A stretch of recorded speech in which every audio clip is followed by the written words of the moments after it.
Well, I think we can get started now. Hello, my name is Beth Crane, and I'd like to welcome you to webinar number 1, Inspiring Projects and Moving Forward Together.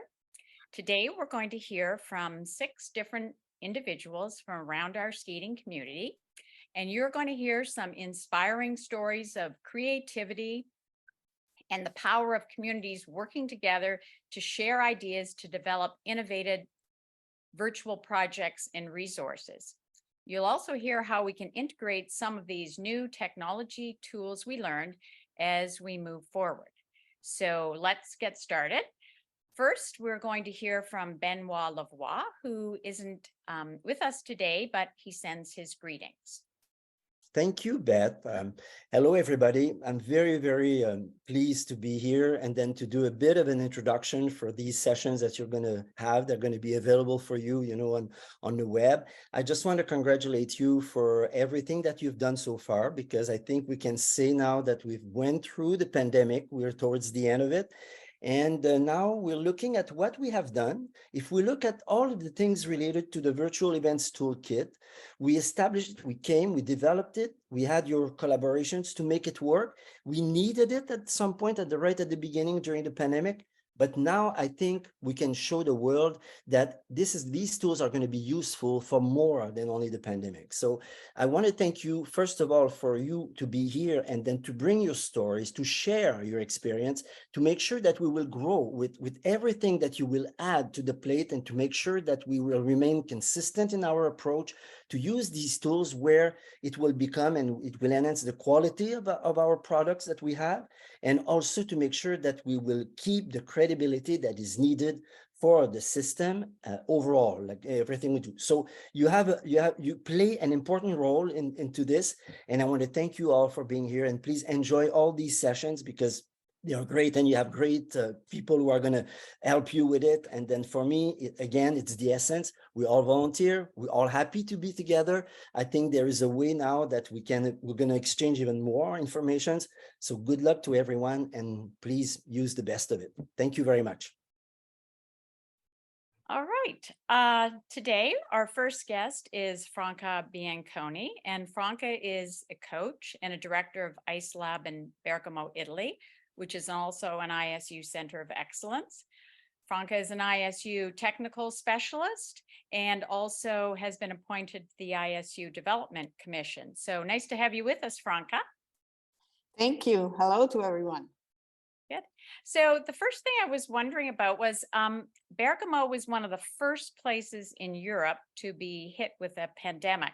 And I understand that skating shut down in Italy for about 3 months and everyone was at home. Now, it didn't seem very long before I saw all these different events popping up from the ISU Centers of Excellence. So maybe you can tell us how that came about so quickly and what was your goal? Yes, so Bergamo was a town who was very much hit by the pandemic. It was one of the first ones, for sure the first one in Italy. The first date is the 20th of February of 2020. And it was very big thing. At one point, only in the month of March, we had 6,000 deaths in the province of Bergamo, which is a huge amount. It's like 6 times the normal total of deaths. So we were really with our moods down, and we were trying to react. We had quite immediately, 9th of March, it was a lockdown completely in the whole region and the whole nation soon after.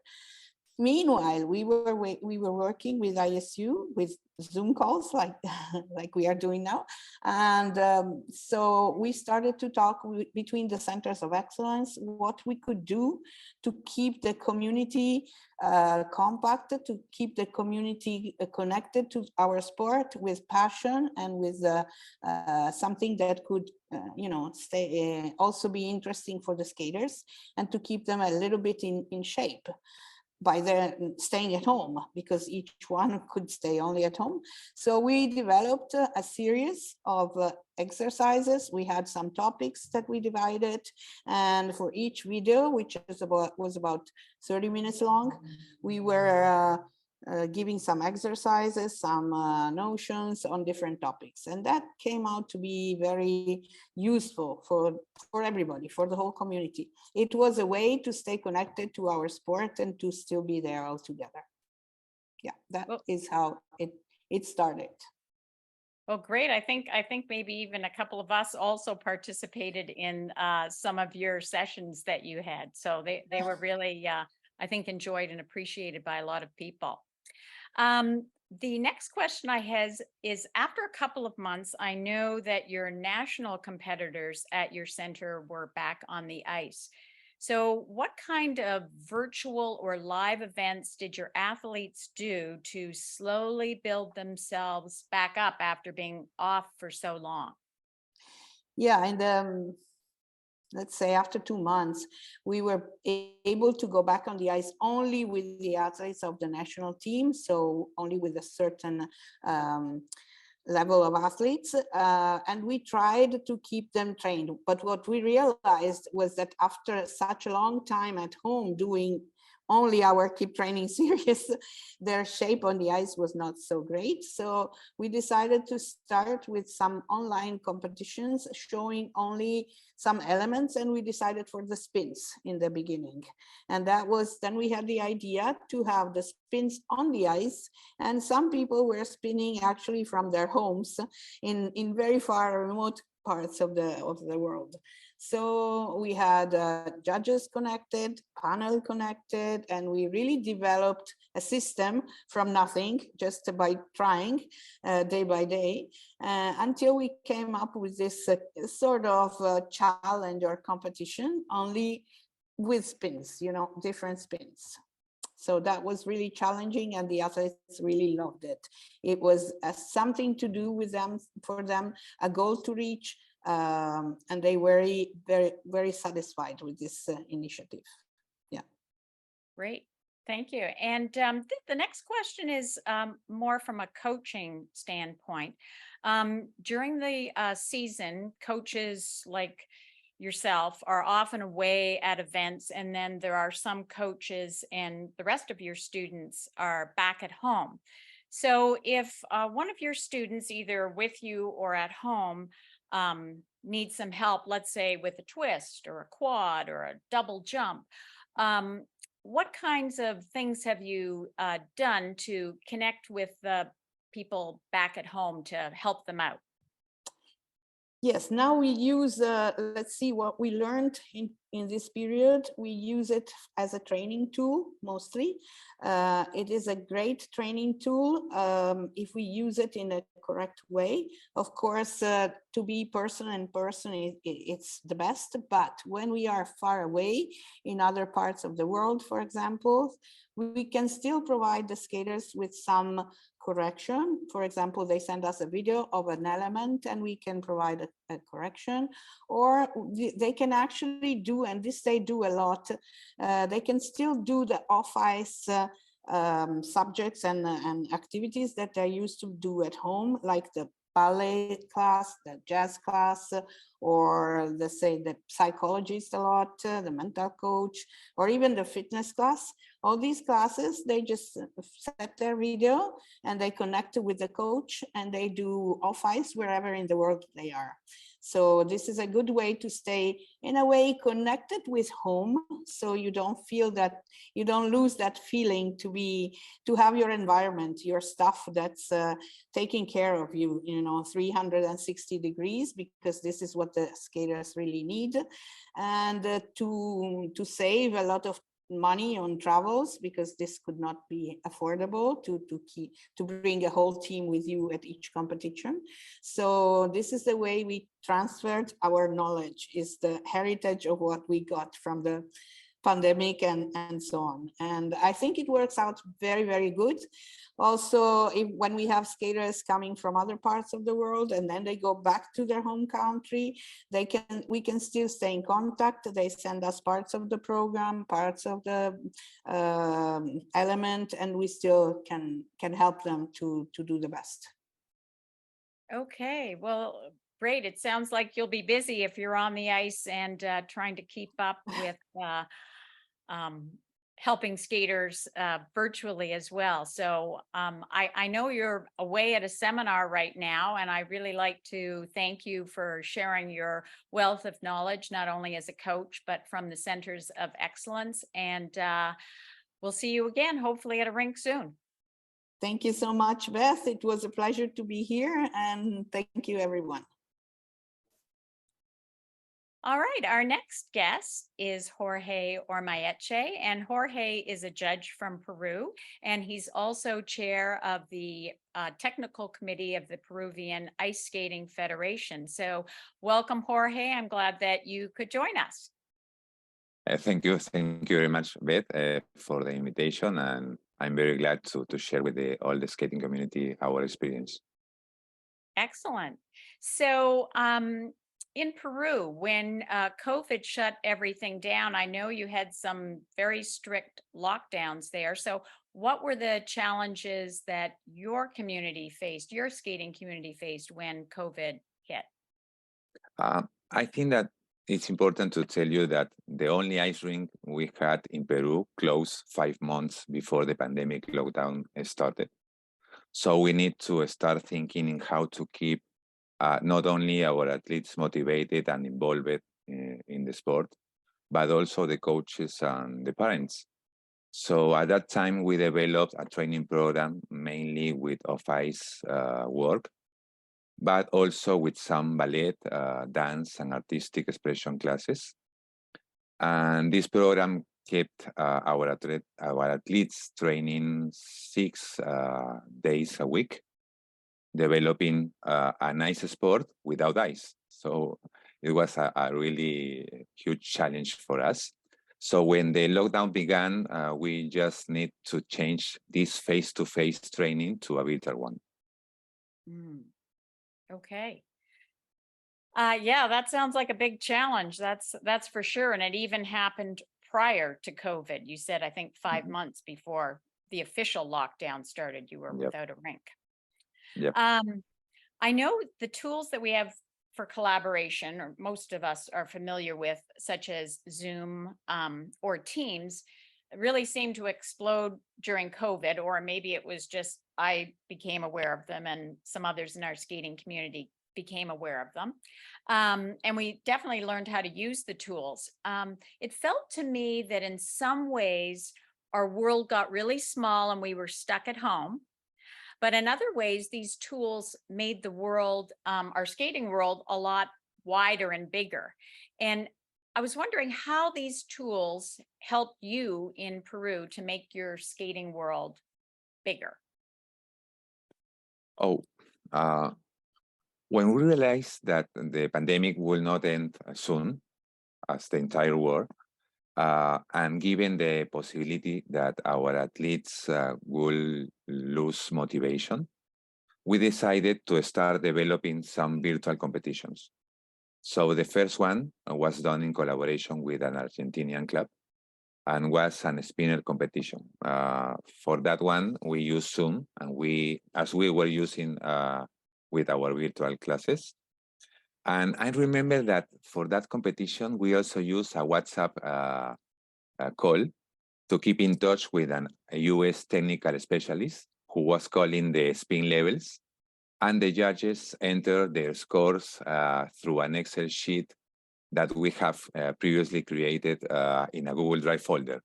So it was a very simple but very efficient way to have the results immediately. This competition was really successful, and we decided to organize another 3 months later, invited more athletes from the entire South Americas, and I remember that from Mexico also. So then I decided to contact an ISU judge, and this judge who trained me in a training program in Brazil.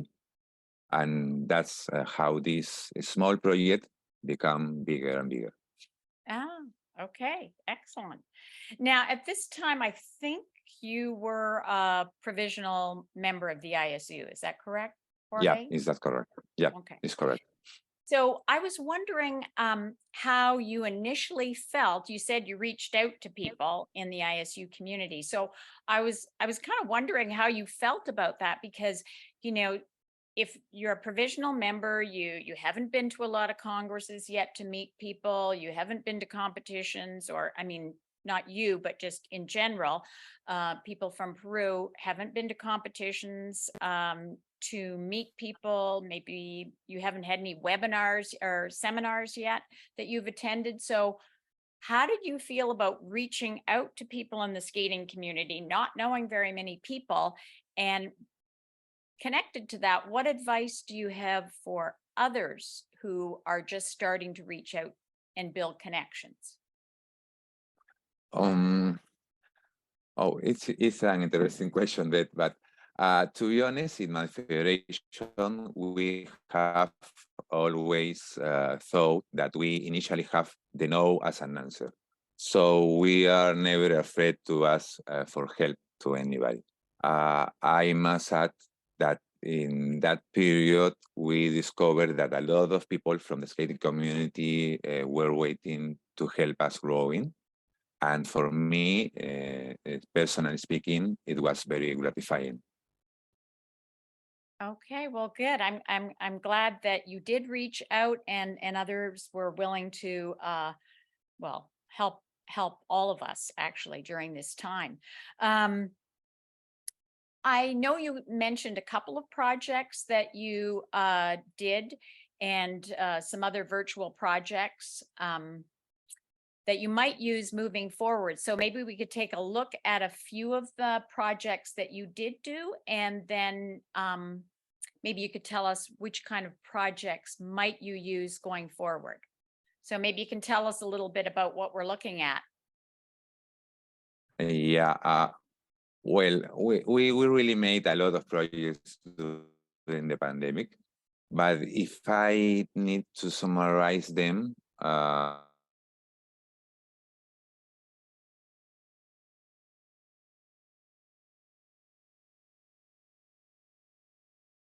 I think Jorge is frozen, or maybe I am.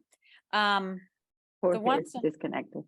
Oh, okay. The ones I'm seeing here are the ones that were the competitions. One was the spinner competition, and then the other one that I just saw was, I believe it was the choreography competition where skaters, this was the spinner one that you can see.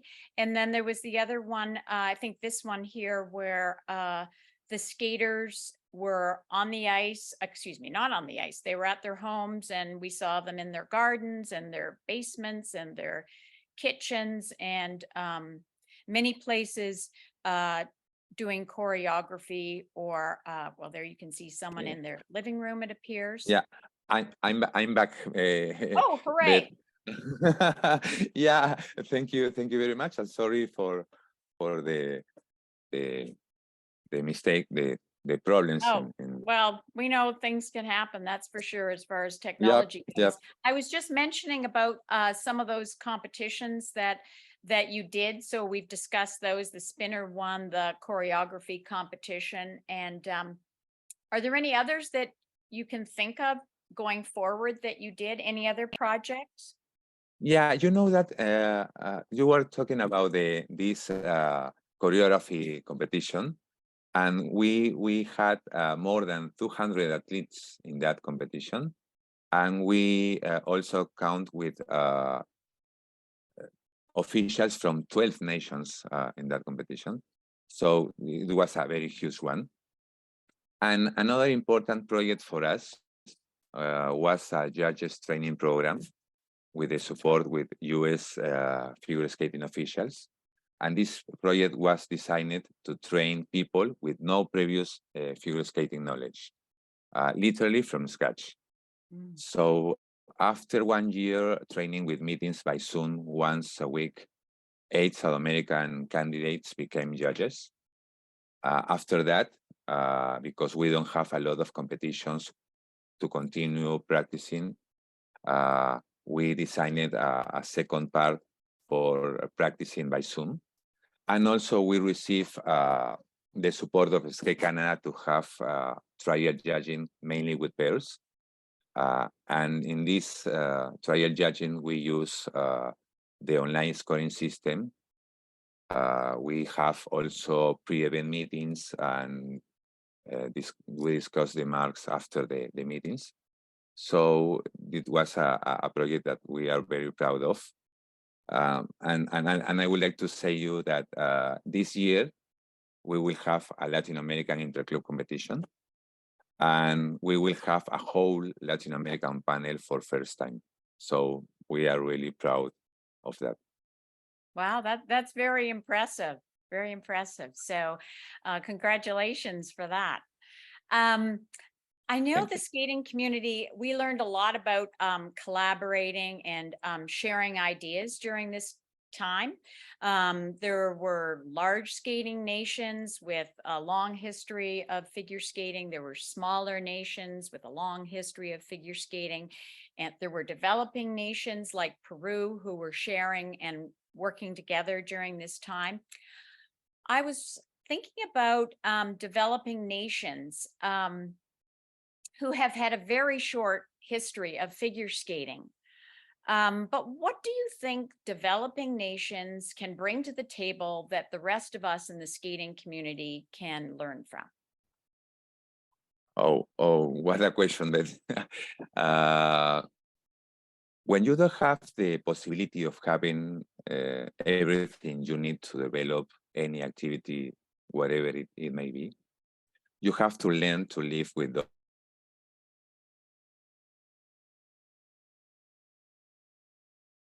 I think Jorge may have vanished again.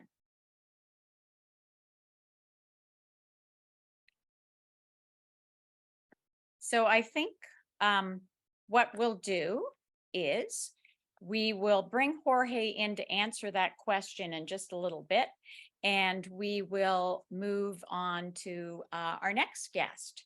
So our next guest is Lisa Rosta Jensen from Norway.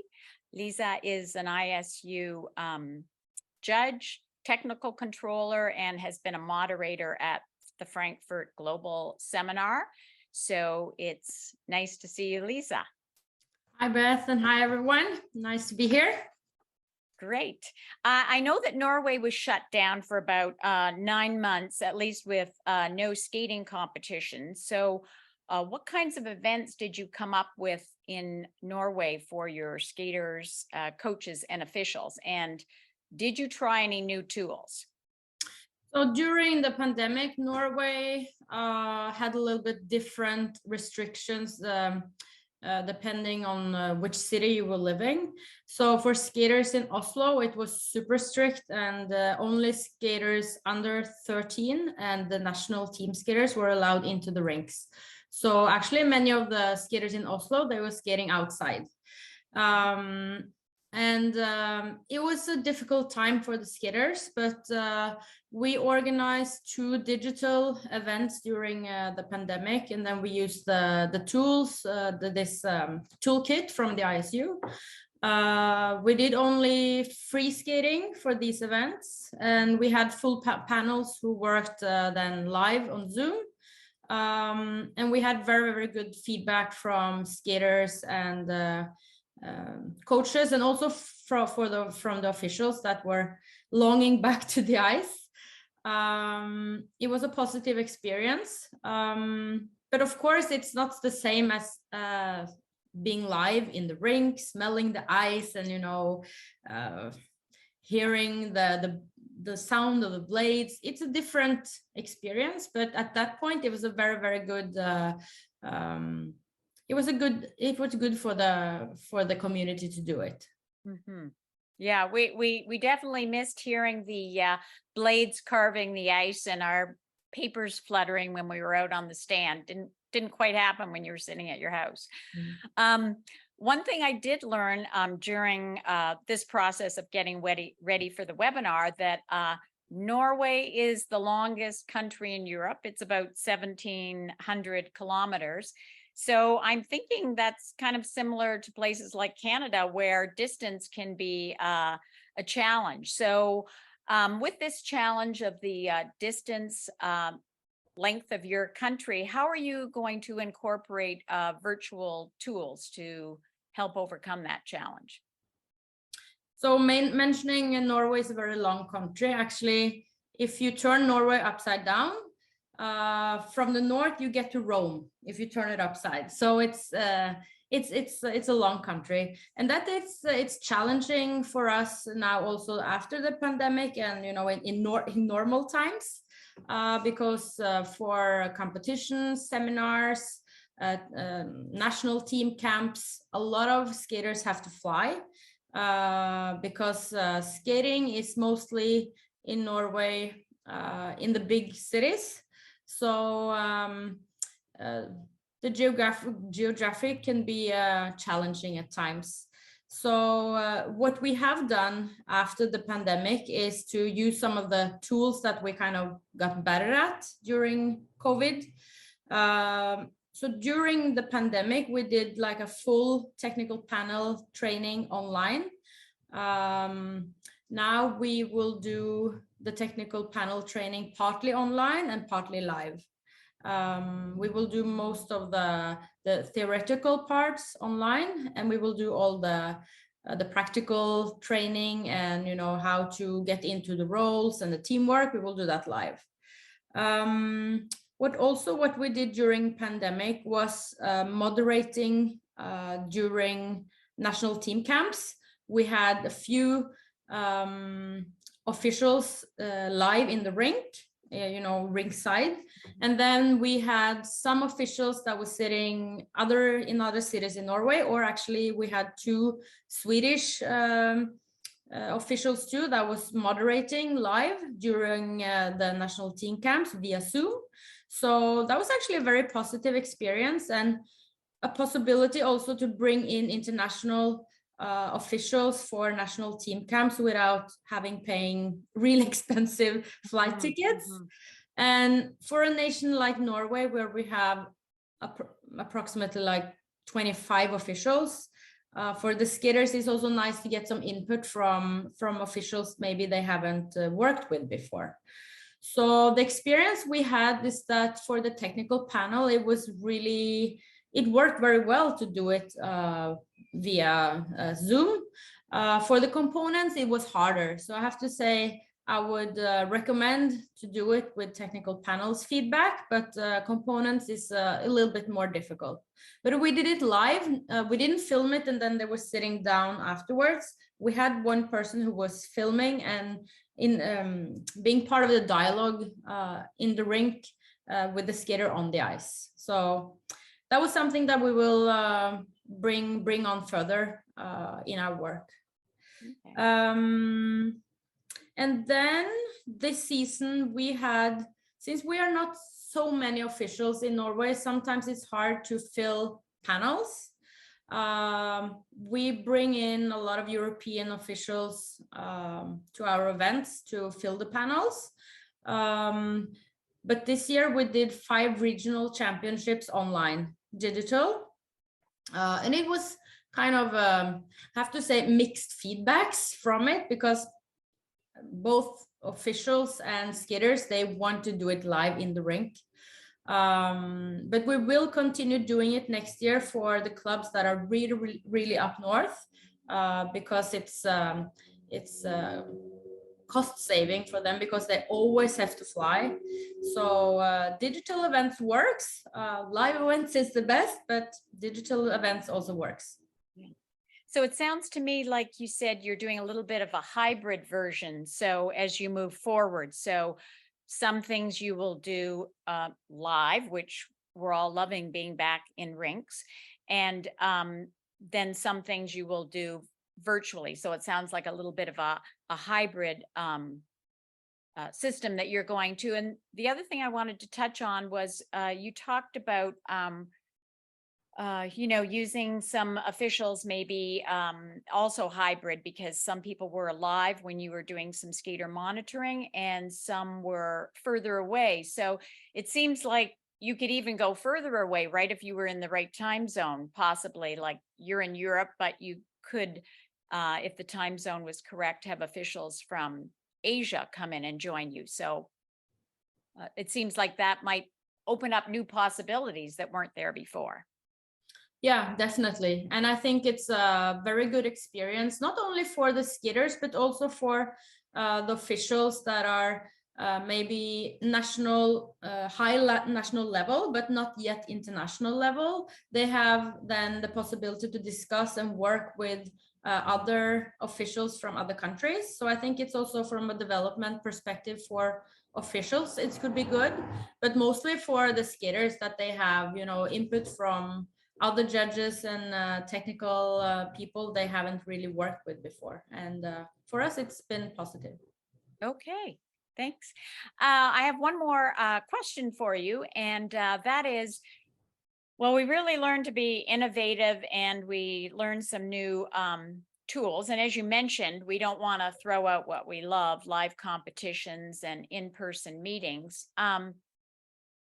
Do you think there are, and you've already mentioned a couple of ways, or is there anything else that you might think of that we might do moving forward? Maybe you haven't started those projects yet, or is there anything else that you can think of that we might use those tools?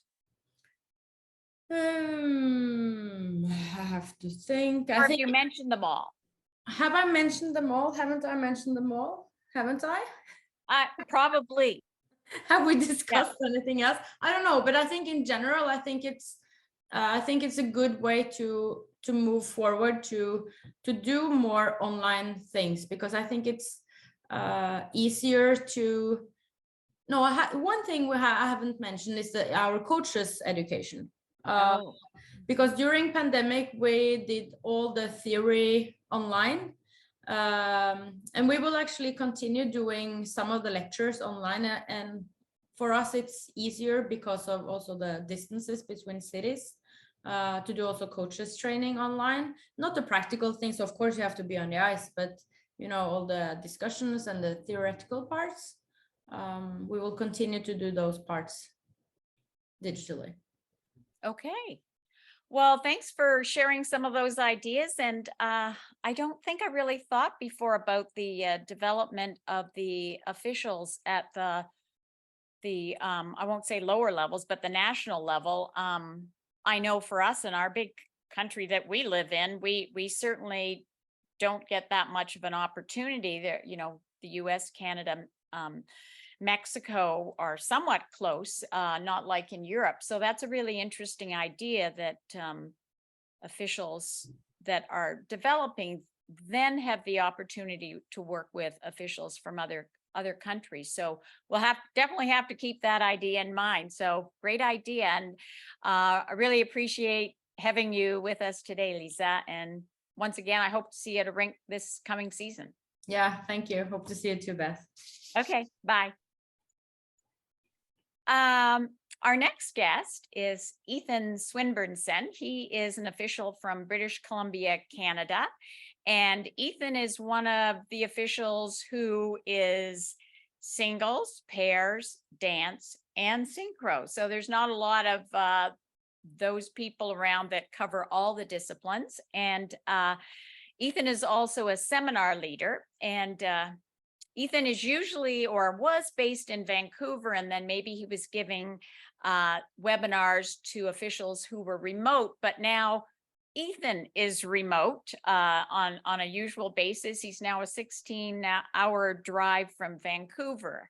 But I believe you're in Vancouver right now. Is that right, Ethan? I am, yes. Well, good. Yeah.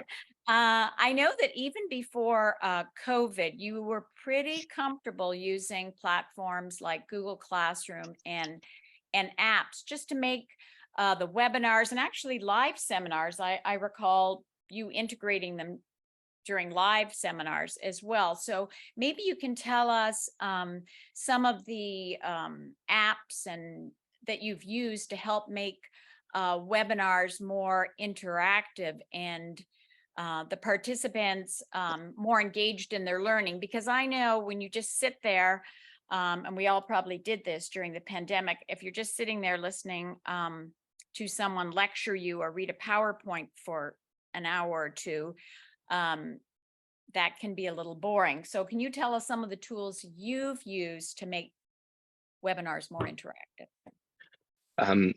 Thanks. There are quite a few that I've tried, to varying degrees of success, of course. The two that I want to really touch on here are Google Classrooms and Teams. People are probably more familiar with Teams as a platform for the workplace. We were able to do a completely 100% virtual judge training seminar with Teams as our base communication tool. And we also used it for forum discussions as well. So we had everyone that was participating in the seminar in this Teams channel. We had a different channel for homework or pre-work, whatever you'd like to call it. And then we really drove to each of the participants when we were in every seminar that we wanted to sort of keep it an active learning space because we were all in various parts of BC. So we did get some people becoming comfortable with discussions under our posts and even under some of our homework and pre-work, post-work assignments. In another seminar, we tried out Google Classrooms. Google Classrooms is designed specifically for that purpose, and it has additional functions like homework and grading, which aren't maybe applicable to training skating judges. It works much the same in terms of being able to make a post, share files. Something really great about Google Classrooms is if you upload videos, they're not going to get pulled down for copyright because they're private files that you're sharing for educational purposes, and they're not public. So it's not going to get flagged by YouTube or any of those because of the music that's inside. Yeah. All right. So there was one day I opened up my Zoom meetings and all these apps showed up on the right-hand side. We're not in Zoom meetings right now, so we can't see them, but you have smartly gotten a chart to show us. And maybe you can tell us about one or two, maybe however many that you've used that you think are really useful to be more interactive. Yeah, so I just have a screenshot here of where the apps would show up. So on the bottom of the screen towards the right, there's a little button that says apps, and then they all pop up on the side. And then there's a little plus button that you can go into at the bottom of that list to find even more. I think Zoom just sort of selects the top used ones and places them in that little menu that you're talking about. There are quite a few apps with various functions. The ones that I found most applicable to our purposes would be things like Mentimeter, Kahoot, and even just the plain old Zoom poll, which isn't necessarily an app, it's built into Zoom. So those ones, they are variations of the same item. It's really a quiz. Some are more like a game, some are more like a survey, some are more like a poll. So it's really up to the individual leading the seminar to determine which one works best for their purposes. But we were able to use them for training GOEs and PCs. They really helped us sort of guide discussion between the participants. So for example, we would use a poll for a GOE. We would really just focus on the starting GOE. So show an element and you're at +1, +2, +3, +4, or +5 to start.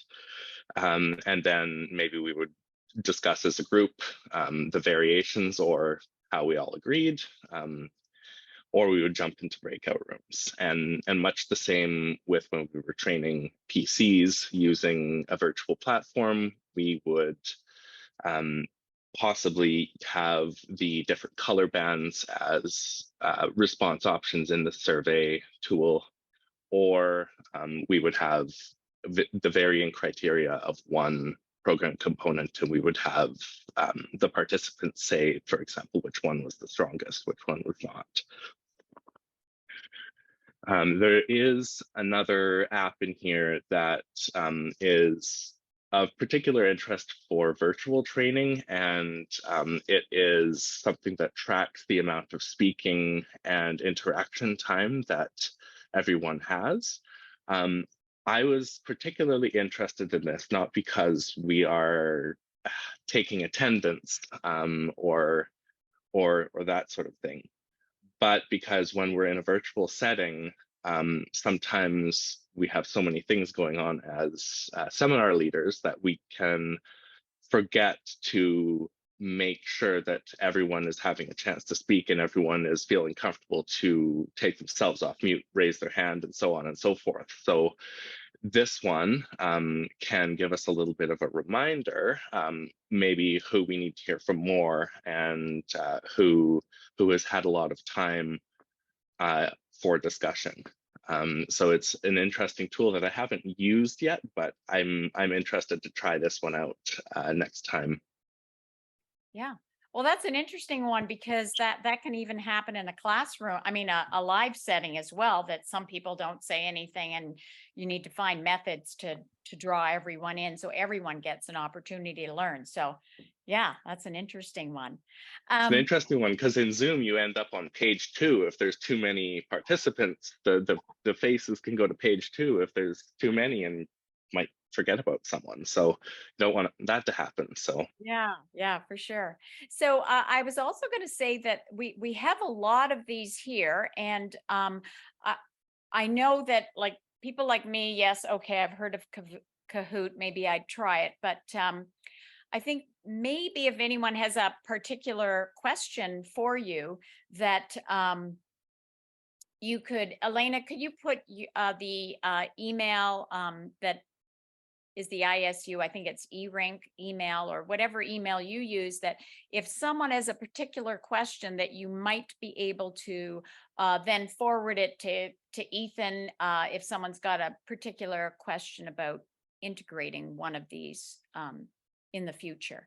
So yeah, well, I'll be interested to try some of those myself, Ethan. So thanks for showing them to us. And I have to say thanks for on a yearly, daily basis, always being willing to share and show how to use technology in our teaching. And I think some of these apps can be used not only virtually, but also to make learning more interactive in a live setting. So thanks very much for joining us, Ethan. thanks, Beth. It was great to be here. All right, our next guest is Mark Scott, and he is an official from Quebec, Canada. He's a technical specialist, technical controller, data operator, seminar leader, and on the board of the Quebec section. So did I give you any promotions here, Mark, or is that an accurate list? I think it's a great list with all other executive tasks that could come along with it. Thanks for having me. Maybe you have a full-time job as well. So anyway. Somewhere in there. All right. I know that there were quite a few virtual competitions in Quebec during COVID. I'd like to know what kinds of competitions you had, how many skaters that you had, and did you already have these tools, or did you have to develop some new tools to have these competitions? So maybe you can answer all those questions if possible. Absolutely. So first, it was very interesting to hear everybody speak, because there are some similarities from Norway as well as from Ethan on some of the things what we did, which I found very interesting, to be in different parts of the world and to have such similar thinking in terms of the virtual outcome. So in our case, we had multiple provincial competitions for our skaters of varying levels at different periods of the pandemic. Quebec as a province is 8.4 million in population and 1.35 million square kilometers of land to cover. So it's quite a big province with a lot of territory. So these competitions were held virtually and actually made more accessible for people to do out of their rinks. So we had about 100 to 350 participants, depending on the competition. Due to the nature of our events that we ran virtually, we were able to accept officials to do practice sessions from South America, Mexico, different areas, and they practice on different events for different levels of athletes. Collaboration and creativity were necessary for these events to be successful. Our competent volunteer base gave their time and energy to ensure that we had viable options for these athletes, especially with the rink shutdowns, the restrictions from the government, and multiple pieces on that. So we did create new tools for these. We were minimal virtual prior to the pandemic. However, it's kind of skyrocketed us to use these tools. So different things from using different remote officiating procedures, virtual competition organization packages, IT operation procedures. So we used a platform called Microsoft Azure, which is actually a virtual computer base. So it's like a database of computers. So we can run multiple judging computers through that system. Yeah, I think we did a great job of finding innovative tools to run those competitions. So it varied from a recorded competition in their rink that people used their iPhones and recorded the programs and submitted them in a specific time frame, and they were evaluated, to others that the athletes were in person once the restrictions were lifted a bit, but the officials were at home, similar to what Lee's mentioned. Okay, now did you say you had up to, or was I hearing things that you had up to 300 people at a virtual competition? So in the one that we ran where the athletes were on site and the officials were at home, we ran the event on site with 350 athletes and the officials were officiating at home. So we actually had 3 to 4 different panels of officiating going at the same time in different rooms. So you can imagine the logistics of that, but it was a very successful run event. That's what I was thinking. I can't imagine the logistics for that. So it sounded pretty amazing. Luckily now we've got live competitions with the skaters and the coaches and officials and the fans in the rink. What are some of the activities or programs that Quebec is thinking that they will continue to do virtually, or perhaps a combination, a hybrid version? So maybe you can tell us, what activities do you have going down the road? Absolutely. So as you mentioned previously, the pandemic has skyrocketed our use of technology and our membership's understanding of technology, which is a great advantage to promote accessibility for our sport. As Franca said, doing seminars with different coaches across the world, or different activities like in Norway. There's a lot of things that post-pandemic that we will rely heavily on virtual activities for. Some of the examples that I pulled, so at our summer competition, we do monitoring for our high performance excellence team, which is our international athletes. This used to take place in person the day after the competition. Sometimes they would have to reskate parts of programs. They would be tired after a competition, of course. So we've changed our process and we invite ISU and international officials from Canada and abroad to officiate at our summer competition, and we assign them to the athletes event. After the event, we let them go home. They reflect. The athlete has time to reflect on whether it was a positive performance or what they need to improve. And they come back a few days later with more preparation to have an online virtual meeting to discuss the program with the video, having reviewed the video and, proceeding in that manner. So what we feel is that this protects the athlete from bringing sensitive information maybe in a rush situation without the time to reflect. And I think it's in the best interest of athlete improvement, which is a healthier approach for keeping that mindset towards the goal of a successful season. We also do this type of programming for our younger development program. So we follow a similar format with our local officials. The main difference is that we use Microsoft Teams to share the videos and send written feedback to our athletes in those those lower events. Our coaches and athletes have really been thrilled to avail of this information, as it allows them to save costs, and they get detailed feedback to support the athletes in their preparation. And it's proven fruitful. We've actually had skaters from up to 10 hours away from the main metropolitan area of Montreal that have made the national, like the Quebec team, to go to national events and such, which may not have been present as much previously. We've also focused on officials development program, and that is actually run completely virtual this year. So there are certain trainings that we've offered that are virtual or hybrid, like the others have mentioned, but our development program, we had the objective of making it more inclusive and making it more accessible to different regions that are far away. We can have, if we look at Montreal as a base, we can have 10 hours this way and 10 hours the other way. So like getting people all together, there's huge costs associated with that. And we've had an increase in official participation due to the fact that it has been virtually. We've offered various activities for officials development through virtual, some things on personal development, such as developing your understanding on biases and how to kind of demystify them and work on them in terms of judging work. For teamwork and collaboration and conflict management for the technical panel side, as well as we did a lessons learned for event technicians, or as we call them in Canada, data specialists. So we were able to run one evening of training and target 3 different groups at the same time because we were in virtual, and keep the costs at a very, very, very minimal impact to the organization. So these are all things, among others, that we are going to be taking forward post-pandemic to keep in our regular plans, so that we can support this going forward and continue to grow on these initiatives.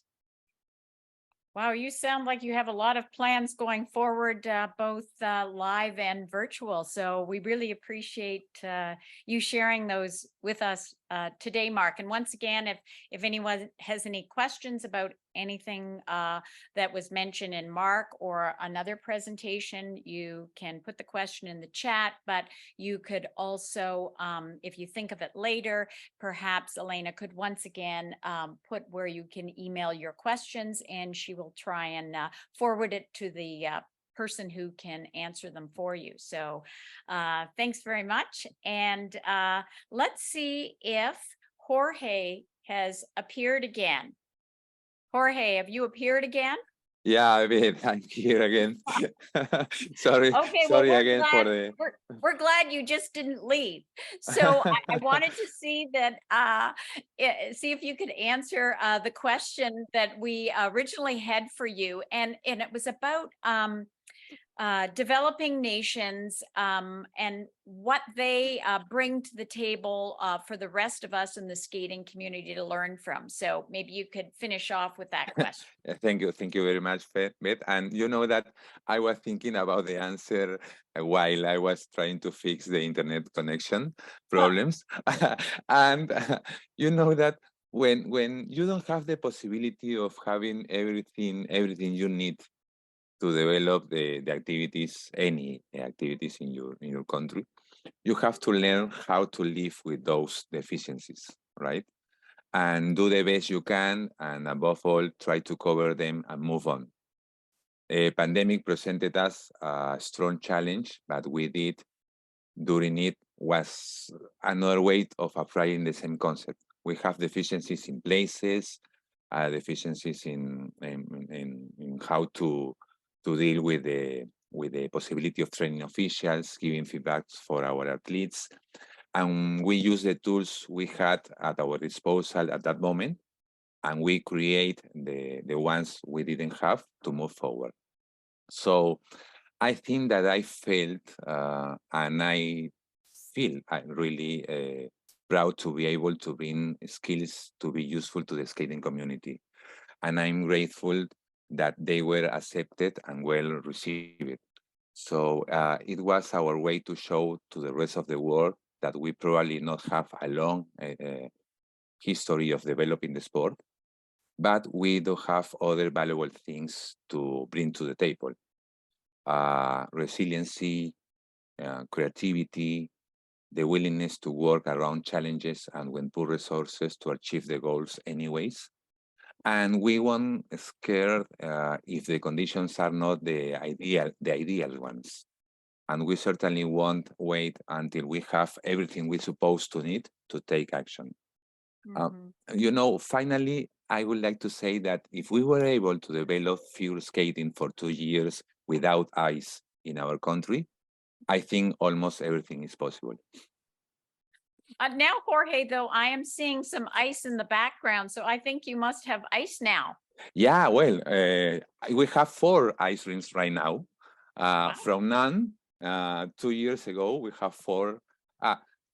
There are small ice rinks, a quarter for our Olympic size, but we have 4 right now. So we are moving forward and keep developing the sport, but now with ice. With ice. Okay, Yeah, with ice. that will be good. So we will wait to see what happens from Peru now that you actually have some ice. Thank you very much. Okay, thanks for joining us, Jorge. Beth, I have to say one thing. The very first one that I judged were like 75 skaters off ice doing spinning in their own homes. And Elena and I mean, Elena, you pulled that all off, and Jorge, I think you were part of that as well. That was the beginning of the pandemic, and they were off ice spinners. It was amazing. Yeah. Thank you very much for being with us at that time, Sally. Your helpful was very appreciated. Great, thanks very much, Jorge. Our last presenter is Lois Long. And Lois Long is from the ISU Synchro community. Lois is currently on a boat somewhere in Alaska. I'm kind of hoping she's in a bigger boat than this, but she wasn't able to be with us today, but we do have a message from Lois. So Elena, if you could play the message. My name is Lois Long. I'm a member of the Synchronized Team Skating Technical Committee, and I'm happy to be with you here virtually. I thank you for the invitation. What I wanted to do was share a bit about what the synchronized discipline has done using the tools available online to engage our athletes and engage our coaches as well. So in a nutshell, we used a Dropbox. And the goal was to be able to review and assess levels of our elements. And synchronized elements are quite long in duration. In many cases, we're quite similar to ice dance. The elements do take a bit of time. And so the features that are awarded help determine the element level and the layout of the element. So our coaches are very anxious to know as early as possible in the season if they're headed down the right path versus finding out at their first monitoring session. So we set up a Dropbox and different folders in the Dropbox and gave coaches the access to deposit their videos there, but they couldn't look at what was inside of the Dropbox. So that ensured some, security for coaches who were concerned that other coaches might see their videos. So it was a really secure process. And then we assigned a team of 2 specialists, a technical controller, and a referee and a judge. And so we would all look at the video, and the technical specialists and controller would actually meet online to call the element like they would in a real competition, and then reach consensus on the element levels that were awarded. Then we would schedule a Zoom with the coach to provide them feedback on what the technical call was and suggestions for what might need to be fixed or how they could enhance that as the skill level advanced throughout the season for the team. So this really helped to keep our athletes engaged with a goal, when they know that the element is being reviewed by officials or by the technical committee in particular. They seem to pay more attention, and certainly we're really focused and geared for the exhibition, if you will. So this process is really applicable at all levels. When you think about how it can be used, we used it with quite a few teams, most coming out of Europe. We had a few domestically in North America here, but the bulk of them were out of Europe. And it was really a nice across the pond engagement, if you will. And so at the top level, it was very helpful. But if you think about how you could do this within your region, early in the season, it's nice to be able to check elements, whatever your discipline is. And if you think about how much time it saves in terms of traveling, mileage, flying, it would be really helpful if you could do an initial assessment of where you are with your elements before bringing everybody in for a monitoring session. You know, that's really not the time that you want to figure out that you don't have it right.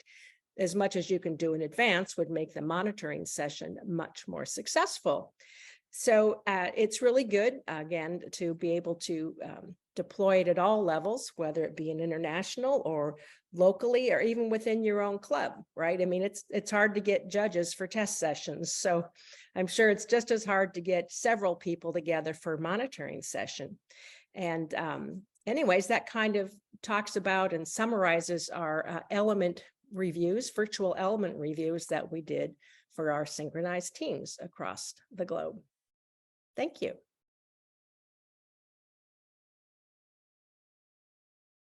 All right, well, that's the conclusion of our presenters for today. We really wanted to get together to celebrate the creativity and the flexibility and the passion. You certainly heard passion from all our presenters today who love our sports and came together during these really difficult times to develop some innovative sport projects to keep our sport going during such hard times. I hope you've been inspired by these stories and learned some new ideas and are willing to try them, be motivated to try some new projects in your own area. In about an hour from now, I hope you might be able to stay on or rejoin us for the online scoring system session. And this system could help you create some opportunities for your skaters and officials using the virtual online scoring system. Next week, we're going to have 6 new presenters with 6 new ideas from North America and from Asia. So if you're able to join us next week, that would be great. If it's in the middle of the night for you, these sessions are being recorded, and at the end of both sessions, we will put all the ideas together and they will be archived and you can watch them online. So I really thank you for joining us today and hope to see you virtually, and live would also be very nice at a rink sometime soon. So thanks everyone. See you again.